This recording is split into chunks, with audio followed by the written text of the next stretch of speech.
São Bento nasceu na Úmbria, Itália, no ano de 480 depois de Cristo. Era de família nobre romana. Desde pequeno, manifestou um gosto especial pela oração. Realizou os primeiros estudos na região de Núrcia, próximo à cidade de Spoleto. Depois, foi morar em Roma para estudar filosofia. Um eremita chamado Romano encontrou Bento e lhe deu um hábito de monge. Romano ensinou a São Bento tudo sobre a vida de eremita e, levando-o para uma gruta escondida, Gruta Santa, no monte de Subíaco, o jovem Bento aprofundava-se lá na vida de eremita e Romano o ajudava regularmente com alimentos. São Bento ficou ali na gruta por 3 anos, só em orações e estudos, sem receber visitas. Um dia, porém, um sacerdote da região, fazendo seu jantar, ouviu uma voz dizendo: "Estais fazendo seu jantar, enquanto meu servo Bento morre de fome no deserto."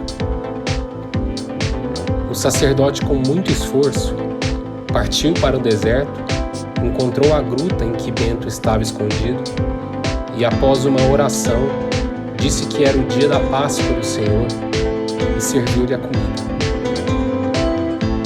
Tempos depois, o jovem Bento foi descoberto por pastores e assim passou a receber muitas visitas para conselhos e orações.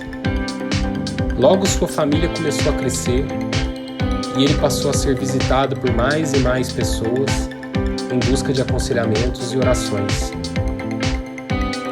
Por causa da sua fama de santidade, São Bento foi chamado para ser o abade do convento de Vicovaro. Ele aceitou, desejando prestar um serviço. Porém, não combinou com a vida que os monges viviam, porque não era incondicional o que ele achava que deveria ser o seguimento de Cristo. Foi se formando entre os religiosos uma antipatia contra o santo, chegando ao cúmulo de tentarem matá-lo com veneno. Mas, abençoando a taça de vinho envenenada, como fazia com todos os alimentos que comia, ela se quebrou. Assim, Bento disse em seguida: "Que Deus perdoe a vocês, meus irmãos." Depois disso, abandonou o convento e voltou para Subíaco. São Bento fundou em poucos anos 12 mosteiros. Antes de Bento, os monges viviam como eremitas, isolados, sozinhos. São Bento organizou a vida monástica comunitária e os mosteiros começaram a florescer. Todos eles seguiam a famosa regra de São Bento. As famílias nobres de Roma começaram a mandar seus filhos para estudarem nos mosteiros fundados por São Bento. Santo Plácido e São Mauro estavam entre os educandos de São Bento. A Regra de São Bento é um livro escrito por São Bento com as regras para a vida monástica comunitária. É um livro com 73 capítulos curtos. A regra prioriza o silêncio, a oração, o trabalho, o recolhimento, a caridade fraterna e a obediência.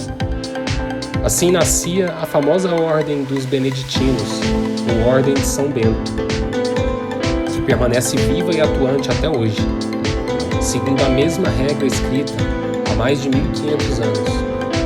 A regra de São Bento foi também adaptada para várias congregações de monges do Ocidente.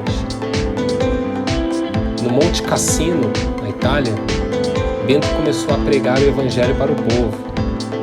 Com a pregação e os inúmeros milagres que fazia, inclusive vários exorcismos, o povo começou a se converter. Assim, o povo de Monte Cassino derrubou o templo de Apolo, que fora construído no cume do monte, e com suas ruínas construíram 2 conventos com as bênçãos de São João Batista e São Martinho. Essa foi a origem do grande mosteiro de Monte Cassino, criado em 529 com a bênção do Papa Félix III. São Bento morreu no ano de 547, aos 67 anos. Predisse sua morte no mesmo ano da morte de sua irmã Santa Escolástica, fundadora do ramo feminino da Ordem de São Bento. Mandou abrir sua própria sepultura e, depois de falar aos monges, de pé com as mãos para o céu, morreu. Parte de suas relíquias estão no mosteiro de Monte Cassino e outras na abadia de Fleury, na França. São Bento foi canonizado no ano de 1220 e sua festa é comemorada no dia 11 de julho. Sua imagem é representada com o livro das regras, um sino, que representa a voz de Deus, um copo quebrado e a serpente representando o veneno, um corvo com um pedaço de pão no bico, representando o tempo em que ele passou no deserto, e uma vara representando a disciplina.